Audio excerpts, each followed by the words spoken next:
ঢালিউডের জনপ্রিয় অভিনেতা আরিফিন শুভ সম্প্রতি রাজধানী উন্নয়ন কর্তৃপক্ষ অর্থাৎ রাজুক পূর্বাচল নতুন শহর প্রকল্পে 10 কাঠার একটি প্লট বরাদ্দ পেয়েছেন।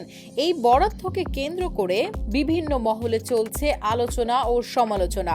অভিযোগ উঠেছে যে স্বৈরশাসক শেখ হাসিনা সরকারের তোষামোদি করে আরিফিন শুভ এই প্লটটি বাগিয়ে নিয়েছেন। রাজুকের নীতিমালা অনুযায়ী সংরক্ষিত কোটায় যাদের রাষ্ট্রীয় গুরুত্বপূর্ণ কাজে অবদান রয়েছে, যেমন সংসদ সদস্য, বিচারপতি, মুক্তিযোদ্ধা, রাজনীতিবিদ এবং সরকারি বেসরকারি কর্মকর্তা, তাদের জন্য 13A ধারায় প্লট বরাদ্দের ব্যবস্থা রয়েছে। তবে এই ধারার শর্ত অনুযায়ী যারা রাজুক এলাকায় নিজস্ব প্লট বা ফ্ল্যাটের মালিক, তারা নতুন করে প্লট পাওয়ার যোগ্য হিসেবে বিবেচিত হন না। তথ্য অনুসন্ধানে জানা যায় 2023 সালের 27 নভেম্বর রাজুকের বোর্ড সভার সিদ্ধান্তে আরিফিন শুভকে প্লটটি চূড়ান্তভাবে বরাদ্দ দেয়া হয়। প্রতিটি কাঠার দাম ধরা হয়েছে 3 লাখ টাকা, যা মোট 10 কাঠার জন্য দাঁড়ায় 30 লাখ টাকা। যদিও এই কাঠার বাজার মূল্য অনুযায়ী প্রতি কাঠার দাম 1,20 লাখ টাকার বেশি। এই হিসেবে প্রায়